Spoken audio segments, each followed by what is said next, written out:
नमस्कार, स्वागत है आपका। मैं हूं आपके साथ सुमित झा और शुरुआत इस वक्त की बड़ी खबर के साथ पटना से। बड़ी खबर है, पटना के दुल्हिन बाजार में खूनी तांडव हुआ है। अपराधियों ने 2 लोगों को गोली मारी है। एक जख्मी की इलाज के दौरान मौत हो गई। मोटरसाइकिल पर सवार तीनों अपराधी आए थे। जमीन विवाद में इस वारदात को अंजाम दिया गया है। घर में घुसकर अपराधियों ने गोली मारी है।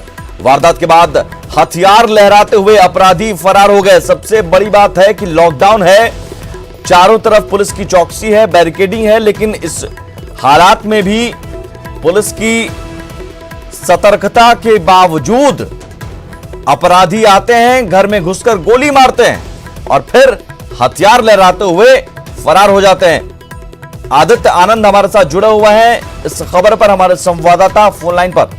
आदित्य, जो जख्मी है उनकी हालत कैसी है? और सवाल यह कि जो लॉकडाउन के बीच हर जगह बैरिकेडिंग पुलिस की होती है, पुलिस अतिरिक्त सतर्कता बरत रही है, आम लोगों को भी रोक रही है, उस हालात में अपराधी आते हैं, गोली मारकर हथियार लहराते हुए फरार हो जाते हैं। जी, सतर्कता पुलिस को जो बरतना था, यहाँ कुछ वैसा दिख नहीं रहा था कि पुलिस कहीं भी सतर्क थी। लॉकडाउन में थोड़ा सा छूट मिलने के बाद सुबह में लोग कुछ खरीदारी करने के लिए या अपना मोटरसाइकिल ठीक कराने के लिए लोग आए हुए थे। उसी घटना में आज जो घटना हुई है उसमें जिसको गोली मारना था वो लड़का, जिसको टारगेट था, वो लड़का कहीं बाहर निकल गया और एक मोटरसाइकिल अपना ठीक करवाने जो युवक आया था यहाँ, उसको गोली लगी है और उसकी मौत हो गई है इलाज के दौरान। जबकि उसके बाद जो है अपराधी जिसका पीछा कर रहे थे, जिसके घर में घुसा, उसके घर मालिक को भी गोली मार दिया गया है, जिसमें उनके घर मालिक के पैर में गोली लगी है। जी, और क्या वारदात के पीछे वजह बताई जा रही है? जमीन विवाद, और जो लोग आए थे अपराधियों ने जिन लोगों को गोली मारी थी, उनका क्या कहना है? किससे दुश्मनी थी? क्या उन्हें किसी तरह से धमकी मिली थी?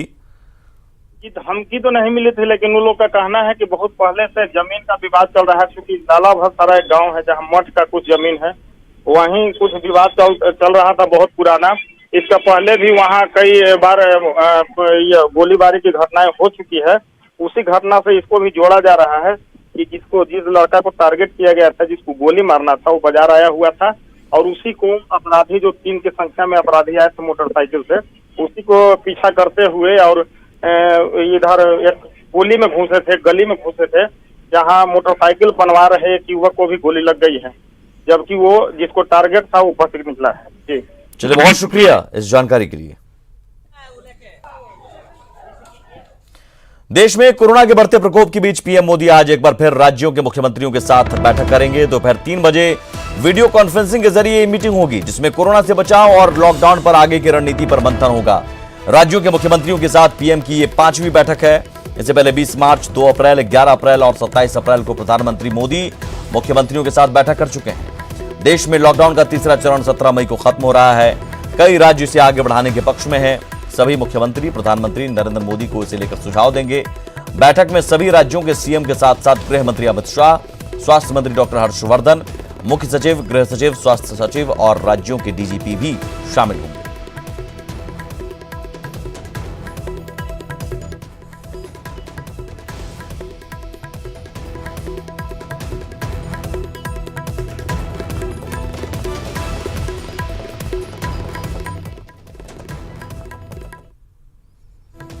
तो दोपहर 3 बजे मुख्यमंत्रियों से सीधी बात होगी। वीडियो कॉन्फ्रेंसिंग के जरिए पीएम मोदी सुझाव लेंगे।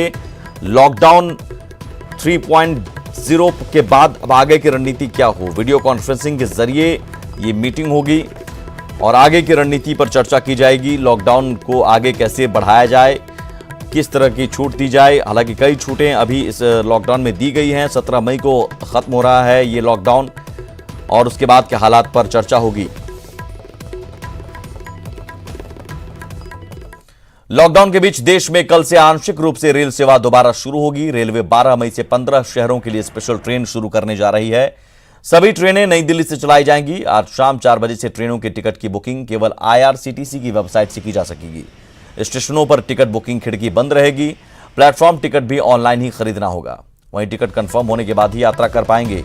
लॉकडाउन के बाद दिल्ली से पटना, रांची, डिब्रूगढ़, अगरतला, हावड़ा, बिलासपुर, भुवनेश्वर, सिकंदराबाद, बेंगलुरु, चेन्नई, तिरुवनंतपुरम, मडगांव, मुंबई सेंट्रल, अहमदाबाद और जम्मू तवी के लिए ट्रेन चलाई जाएंगी। यात्रा के दौरान फेस मास्क लगाना अनिवार्य होगा। सभी यात्रियों की थर्मल स्क्रीनिंग होगी। कोरोना संक्रमण के लक्षण मिलने पर यात्रा की इजाजत नहीं होगी। रेलवे के मुताबिक कैटरिंग की सुविधा भी नहीं मिलेगी।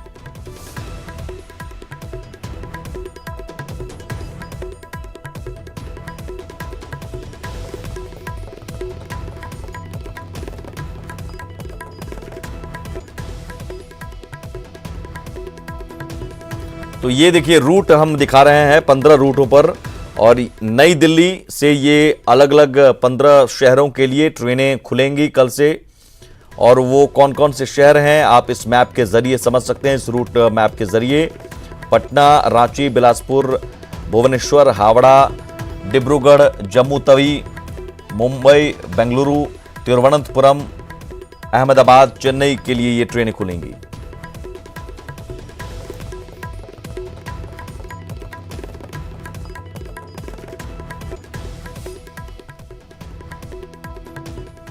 बारह मई से 15 यात्री ट्रेन शुरू होने जा रही है, जिसके लिए आज शाम 4 बजे से आईआरसीटीसी की वेबसाइट से बुकिंग शुरू होगी। 15 यात्री ट्रेनें ये शुरू होने जा रही हैं कल से। जिनके पास टिकट होगा सिर्फ उन्हें स्टेशन और अंदर जाने की अनुमति होगी। ट्रेनों की टाइम टेबल के लिए आज शाम तक रेलवे गाइडलाइंस जारी करेगा। देखिए दिल्ली से पवन गौड़ की रिपोर्ट। उनकी वजह से देश में बंद हुई रेल सेवा कल से शुरू होने जा रही है। कल यानी 12 मई से 15 जोड़ी ट्रेन को शुरू किया जाएगा, जिनकी बुकिंग आज शाम 4 बजे यानी 11 मई की शाम 4 बजे से शुरू होगी। शुरू में ये 15 जोड़ी ट्रेन नई दिल्ली से डिब्रूगढ़, अगरतला, हावड़ा, पटना, बिलासपुर, रांची, भुवनेश्वर, सिकंदराबाद, बेंगलुरु, चेन्नई, तिरुवनंतपुरम, मडगांव, मुंबई सेंट्रल, अहमदाबाद और जम्मू तवी के लिए इसकी शुरुआत होगी। क्योंकि जिस तरह से लॉकडाउन के बाद पूरी रेल सेवा को बंद कर दिया गया था, सिर्फ श्रमिकों के लिए स्पेशल ट्रेन चलाई गई थी, उसके बाद में कल से ये पहली शुरुआत है ट्रेन की। इसमें समझो किराया है वो सामान्य रहेगा। फिलहाल ट्रेनों की जो आवाजाही है उसको लेकर कौन कौन से स्टेशन पर रुकेंगी, कहाँ नहीं रुकेंगी, और उसकी समय सारणी आज शाम तक जारी की जाएगी। लेकिन तत्काल बुकिंग और प्रीमियम तत्काल जैसी सुविधाएं अभी इसमें फिलहाल मौजूद नहीं होंगी। कल से शुरू होने वाली रेल सेवा में तमाम जो लोग हैं जो फंसे हुए हैं या जो दिल्ली से कहीं जाना चाहते हैं, उनके लिए एक राहत भरी बात है। कैमरा पर्सन जगदीश सुप्रेती के साथ पवन गौड़, नेटवर्क 18, दिल्ली। कल से 15 जोड़ी ट्रेन चलाने की घोषणा के बाद पटना जंक्शन पर तैयारी जोरों पर है। कल दिल्ली से पटना के लिए ट्रेन खुलेगी, जिसके लिए ऑनलाइन रिजर्वेशन आज शाम 4 बजे से शुरू होगी। दिल्ली से आने वाली ट्रेन पटना पहुंचने पर इसे प्लेटफॉर्म नंबर 1 पर लगाया जाएगा। पटना जंक्शन पर बाकी सभी प्लेटफॉर्म सील रहेंगे, जहां सोशल डिस्टेंसिंग के पालन कराने के लिए जंक्शन पर बड़ी संख्या में अधिकारी और जवान मौजूद रहेंगे। पटना जंक्शन का जायजा लिया हमारे संवाददाता रवि एस नारायण ने। रेलवे की घोषणा ने लोगों को बड़ी राहत दी है। कल से 15 जोड़ी नई ट्रेनें जो हैं वो कई स्थानों से चलेंगी, जिसमें पटना जंक्शन भी एक है। कल दिल्ली से चल करके जो ट्रेन है वो पटना जंक्शन पहुंचेगी। और आपको जानकारी के लिए बता दूं कि दिल्ली से चलने वाली जो ट्रेन है उसकी जो स्टॉपेज है कानपुर सेंट्रल, उसके बाद प्रयागराज और दीनदयाल उपाध्याय जंक्शन के बाद सीधा पटना जंक्शन यहाँ पे पहुँचेगी। आपको बता दें कि यहाँ पे पटना जंक्शन पे यहाँ पे चारों तरफ जो है वो बैरिकेडिंग की गई है, चारों तरफ रस्सियाँ लगाई हुई हैं। यहाँ पे तैयारी इस बात की है कि यहाँ पे जो ट्रेनें हैं वो सिर्फ प्लेटफॉर्म नंबर 1 पे पहुँचेगी। पटना जंक्शन पे तमाम जो प्लेटफॉर्म है वो सील है। उसका जो करबिगैया का जो एंट्री गेट है वो भी सील रहेगा। सिर्फ फ्रंट गेट जो है वो एक रास्ते खुले रहेंगे, जहाँ पे लोग आ जा सकेंगे। यहाँ पे कोशिश इस बात की गई है कि यहाँ पे सोशल डिस्टेंसिंग जो है वो बनाया जाए। और इस ट्रेनों को लेकर के आज शाम 4 बजे से रिजर्वेशन जो है वो हो सकेगा और सारा रिजर्वेशन ऑनलाइन होगा। तो ये एक रेलवे की तरफ से पहल की गई है। यहाँ पे जो सुरक्षा अधिकारी हैं उनसे बात करते हैं। कल ट्रेन चलेगी, पटना पहुँचेगी, यहाँ पे कैसी तैयारियाँ हैं? यहाँ पे सारी तैयारियाँ अच्छी से ही है। 1 नंबर प्लेटफार्म पे ट्रेन आएगी और हम लोग सोचेंगे कि सोशल डिस्टेंस बनाए हुए रखे सब। इसके लिए हम लोग यहाँ बड़ी संख्या में मौजूद हैं। तो ये देखिए यहाँ पे तैयारी रेलवे की तरफ से की गई है कि जो सुविधाएं लोगों को दी जाए वहाँ पे कम से कम सोशल डिस्टेंसिंग का पालन हो, आराम से लोग आ जा सके। एक जानकारी और मिल रही है कि डीआरएम जो हैं वो पटना के अभी से थोड़ी देर के बाद यहाँ पे बैठक करने वाले हैं, जहाँ पे तमाम जो ट्रेनें चलेंगी उसको लेकर के आपस में जानकारियाँ साझा होंगी और रणनीति तय होगी। कैमरा पर्सन राहुल के साथ रवि एस नारायण, न्यूज़ 18 पटना। बिहार में आज 18 श्रमिक स्पेशल ट्रेनें आएंगी। 14 शहरों में श्रमिक स्पेशल ट्रेनें बिहार पहुंचेंगी। बिहार में 9 से ज्यादा राज्यों से श्रमिक स्पेशल ट्रेनें पहुंच रही हैं। आंध्र के रायनापुदु से दानापुर और सूरत से गया के लिए श्रमिक स्पेशल ट्रेन पहुंच गई। वहीं लुधियाना से बेतिया भी ट्रेन पहुंच चुकी है। तमिलनाडु से दानापुर में अभी और 2 ट्रेनें आएंगी। भटिंडा और नई दिल्ली से 2 ट्रेनें मुजफ्फरपुर आएंगी, जबकि महाराष्ट्र और पंजाब से 2 ट्रेनें बरौनी आएंगी। अररिया, दरभंगा, भागलपुर, पूर्णिया, मोतिहारी, खगड़िया, छपरा, सिवान भी ट्रेन पहुंचेगी।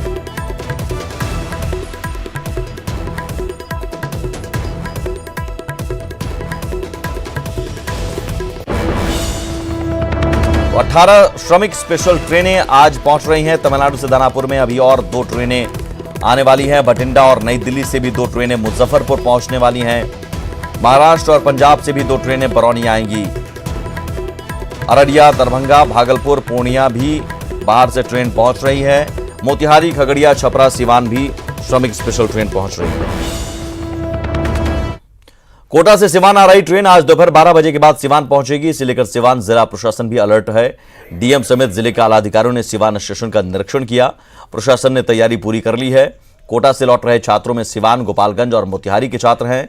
सभी छात्रों को स्क्रीनिंग के बाद बसों से उनके ब्लॉक मुख्यालय में भेजा जाएगा। छात्र छात्राओं को होम क्वारंटाइन रहने को लेकर शपथ पत्र भी भरा जाएगा।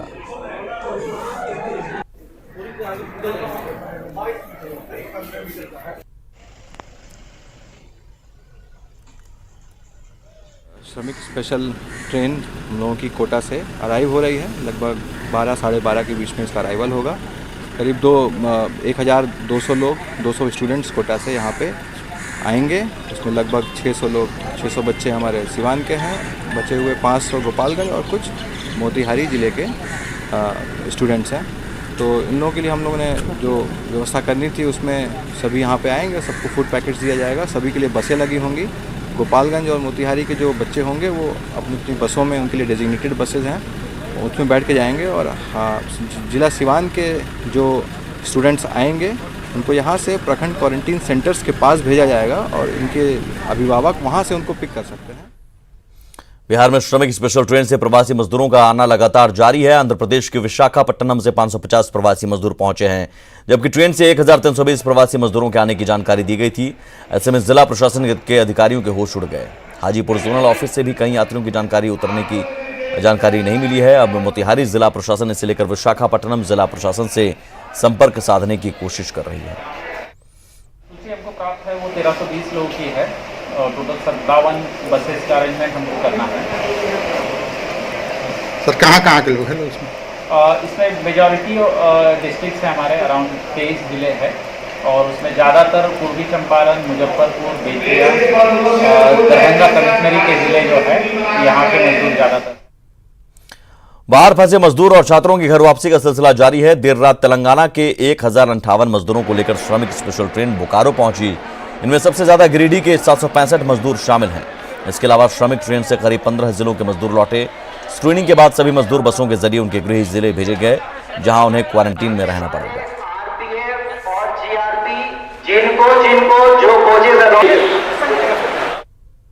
से वहाँ फंसे थे, बहुत दिक्कत हुआ, बहुत परेशानी हुआ। खाना पीना उतना सही से नहीं होता था और सब चीज़ का दिक्कत होता था। लगभग 1100 से 1200 के करीब हमारे भाई बहन आए हैं, जो आप लोगों ने देखा हैदराबाद से।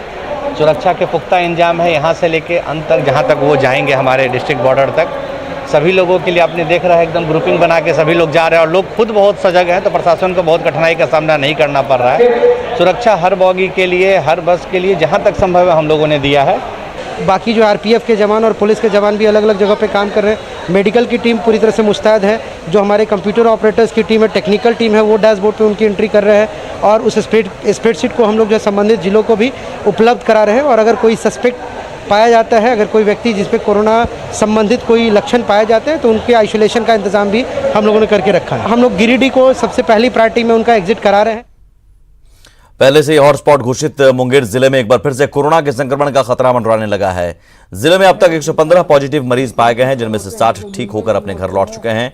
इधर जिला प्रशासन पर कोरोना के संक्रमण को रोकने के लिए हर संभव प्रयास कर रहा है, लेकिन प्रवासी मजदूरों के लौटने के सिलसिले के बाद कोरोना ने फिर से मुंगेर को अपनी चपेट में ले लिया है। इलाके का जायजा लिया हमारे संवाददाता अरुण शर्मा ने। सूबे के हॉट स्पॉटों में सबसे बिग हॉट स्पॉट है जिला। यहाँ पे अब तक कोविड-19 के 115 पेशेंट पाए जा चुके हैं। हम दिखाना चाहते हैं कि यही वो इलाका है जहाँ पे एक तबलीगी से लौटे शख्स ने 95 को अपना जो है कोविड-19 पेशेंट बनाया था। वो जो है वो नालंदा नवादा से सभी से घूम के आए थे। अब जो समस्या जिले के साथ हो गई है वो यह हो गई है कि जो प्रवासी मजदूर है उनका आने का सिलसिला अब चालू हो गया। तो ऐसे में वो भी अपने साथ जो है गिफ्ट में जो है कोविड-19 के जो संक्रमण है उनको लाने लगे हैं। लगभग 10 से 14 लोग अब तक ऐसे मिले हैं जिनका जो दिल्ली से लौटे हैं, जो मुंबई से लौटे हैं। हम ये कहा जा सकता है कि जो अब आने का सिलसिला है, ऐसे में जिला प्रशासन उनके लिए भी बहुत सारी व्यवस्था की है कि वो अपने गांव ना जा सके, गांव सीधा अपने अस्पतालों में जाए, वहाँ से उनको अपने आइसोलेशन वार्ड में भेजा जाएगा ताकि उनका वहाँ पे चेकअप हो सके। आप देख सकते हैं कि सफाई की जो व्यवस्था है वो भी चालू है ताकि जो भी संक्रमण है उसे कहीं भी फैला से रोका जा सके। ये भी बताते चलूँ कि जिले में अब तक लगभग 2700 सैंपलों की जांच हो चुकी है, जिसमें 2700 सैंपल में लगभग 115 पॉजिटिव पाए गए हैं और बाकी जो है नेगेटिव आए हैं। अरुण शर्मा, न्यूज 18 मुंगेर। सहरसा में क्वारंटीन सेंटर में रखे गए मजदूरों और स्थानीय सब्जी बेचने वालों की बीच झड़प हो गई, जिसमें दोनों तरफ से पथराव किया गया। घटना सोनबरसा राज थाना क्षेत्र की है। क्वारंटीन सेंटर में रहने वाले मजदूर बाहर घूमते थे, जिसका स्थानीय लोगों ने विरोध किया। इस पर मजदूरों ने मारपीट शुरू कर दी, जिसके जवाब में सब्जी बेचने वालों ने भी पथराव किया और बाद में पुलिस मौके पर पहुंची और मामले को शांत कराया।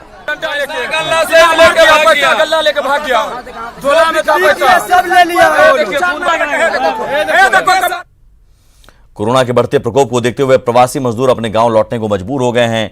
यही वजह है कि मजदूर पैदल ही हजारों किलोमीटर की दूरी तय कर रहे हैं। हैदराबाद से पैदल चले मोतिहारी और गोपालगंज के मजदूरों का छपरा पहुंचते पहुंचते उनकी हिम्मत जवाब दे गई। पैर से चला नहीं जा रहा था। स्थिति ऐसी हो गई कि घर से पैसे मंगाकर जलालपुर में साइकिल खरीदी, फिर वहां से नई साइकिल की सवारी कर मजदूर अपने घरों को निकल गए।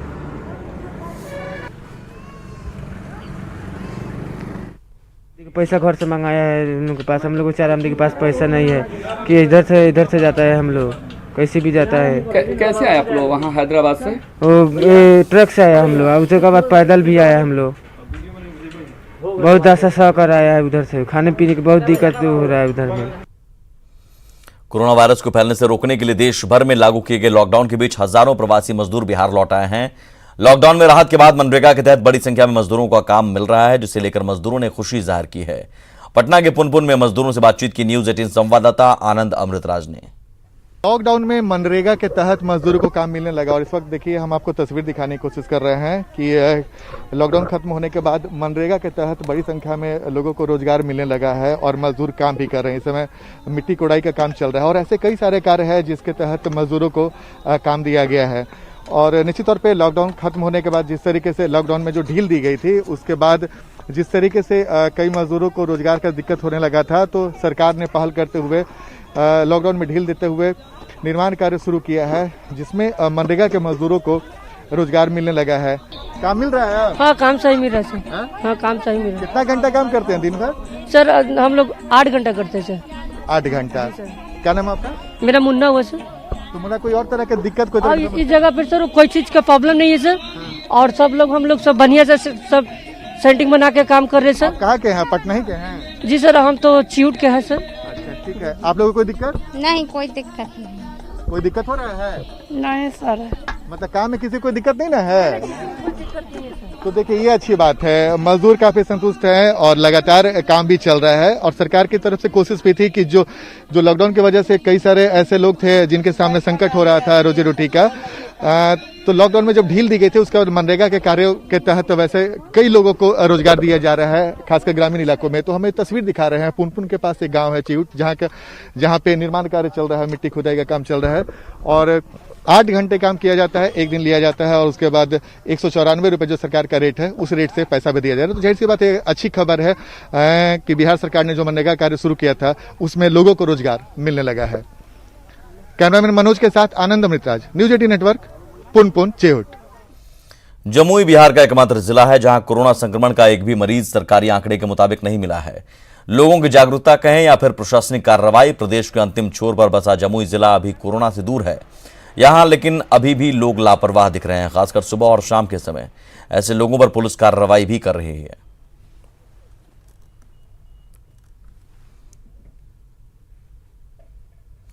दूसरे प्रदेशों से कामगारों के घर वापसी जारी है। देवघर के 12 पंचायत के भी करीब 1 दर्जन लोग सूरत से लौटे हैं, लेकिन विश्वासी गांव में सूरत से लौटे कामगार घर जाने के बजाय पेड़ के नीचे रह रहे हैं। हालांकि बाद में इनके लिए एक रूम की व्यवस्था की गई जहां उन्हें क्वारंटीन किया गया है। चल रहे छे एकदम खाना पीना लेके दे छिए, घर ये बीमारी फैलने से ने लगे छी, डर लगे छे हमर नहीं।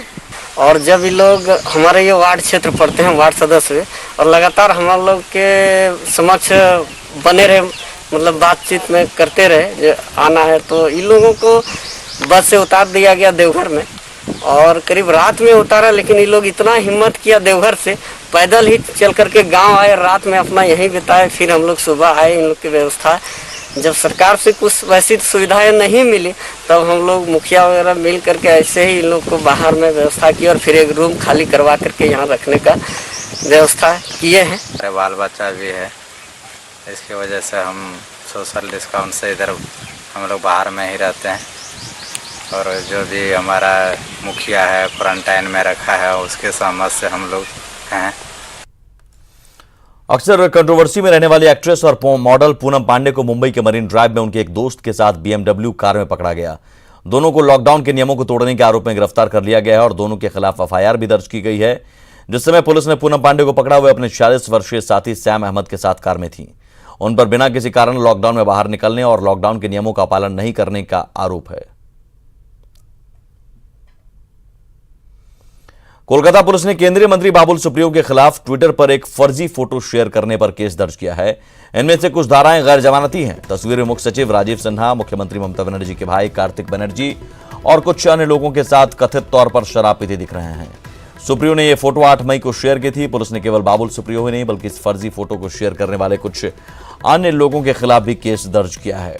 कोलकाता पुलिस के दक्षिण डिवीजन ने ट्विटर पर बाबुल द्वारा किए गए ट्वीट को फर्जी बताते हुए सुप्रियो के खिलाफ कार्रवाई की बात कही है।